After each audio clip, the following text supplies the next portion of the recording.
What is identity mapping? Identity mapping is it was sort of an experimental like method that I used for these interviews that I just mentioned and in the Central Valley. So identity mapping for me was that rather than starting out with people that I had just met as participants, rather than starting out as with a series of questions that I'm sort of like from the research or top down, the aim is to sort of start from the bottom up. So for this particular project, before I even ask participants questions about what it means to be bicultural to them and do they ever have to act as a language broker or a cultural broker for their parents, rather than going in with these researcher questions, I went in more with a sort of interested in their leading the conversation.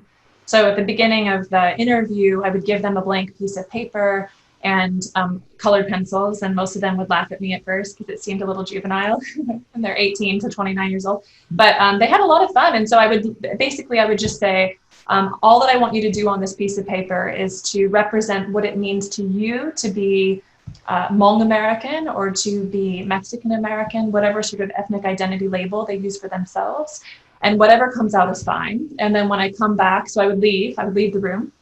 And then when I came back 10 minutes later, they would sort of walk me through their cultural identity map. And so that was a really, so powerful as a starting point because, like I said, it allowed them to direct the conversation and to sort of share what their experience is. And many of them, when I came back after the identity map, after they drew it, they would say, I can't believe that I felt so negative about my culture, or I can't believe that I sort of think of my American self and my Hmong self as completely distinct or completely separate or antithetical to one another. It's almost like I think it's almost kind of cathartic or therapeutic in a way. It kind of helps people realize some things about themselves, and it allows them to kind of, they invite me into their world, right? And so I can kind of follow the path that they lead rather than kind of starting out with a rigid constructed path for them. What kinds of things would show up on a map? Was it a drawn thing or was it words, or everybody did differently? Like what? Yeah, people did really different things, but there's one consistent pattern that students in my lab and I are investigating that's so fascinating, which is this really, these stark differences in how the maps actually were constructed among particularly Mexican American and Hmong American participants. So a lot of them would draw. Most of them, I would say 85, 90% of the participants would end up drawing something.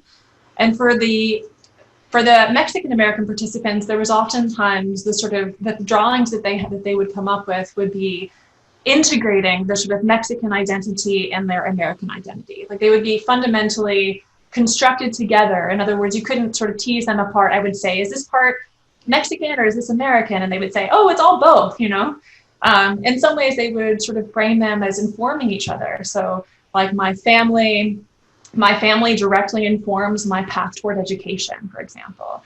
So really the sort of layers of their cultural and ethnic identity were very, really intertwined and framed as fused both in their maps and the actual drawings themselves, and also in the way that they spoke about their drawings. But for the Hmong American participants, there was an incredibly interesting, a really different orientation toward mapping. So there would almost always, without exception, with rare exception, there was a sort of construction of like one part of the self. This is my American part, and this is my Hmong part. And usually they would use also language like blank versus, they would write VS versus blank, right? Or they would write this and then have a line or like a really, a sort of clear differentiation between these two different parts of themselves.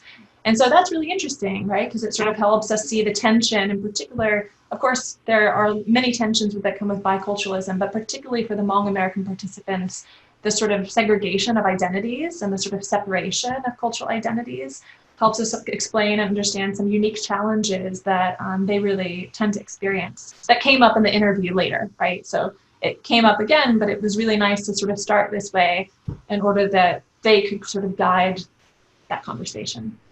So the measurement is the picture and the discussion or explanation of the picture Yes. and the interview that followed, where I assume you did ask those standard questions that you did. Yes. So it was Yes. all three of those together. And also a quantitative survey. We did a lot. Okay. But the survey was interesting too, because it was I mean, I also allowed them to critique the survey. It's not a survey that I constructed. It's Gene Finney's survey. It's very famous, the multi-group ethnic identity measure. And so the survey is interesting because it told us that the Hmong American and the Mexican Latin American participants, that they both had statistically equivalent, they were statistically equivalent in terms of their ethnic identity exploration. In other words, both of them were exploring what it means to be Latin American or what it means to be Hmong American. But there were stark statistical differences in terms of their ethnic identity commitment.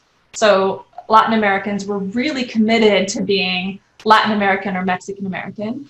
And then Hmong Americans were not very committed to their Hmong identities in particular.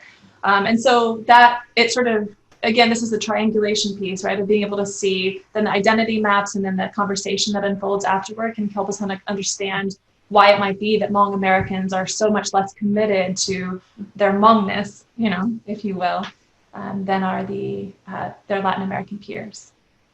Maybe my last question. Yes. Can you tell us about the process of analyzing data like this? It sounds really complicated. You know, so you would keep an ethnographic journal. And so over the summer break, what I've been doing is I've been going through my journal and sort of documenting from our conversations kinds of very preliminary themes that I remember coming up in the interviews. And then of course, when the transcripts are available, so the written transcription of the actual language that was used and the audio recorded interviews and conversations, then those will be actually coded, right? So they'll be coded typically by multiple people, so myself and people who are in my research lab, students in my research lab. And then from the coding process, then we would engage in looking for patterns, which then become themes or categories of discourse.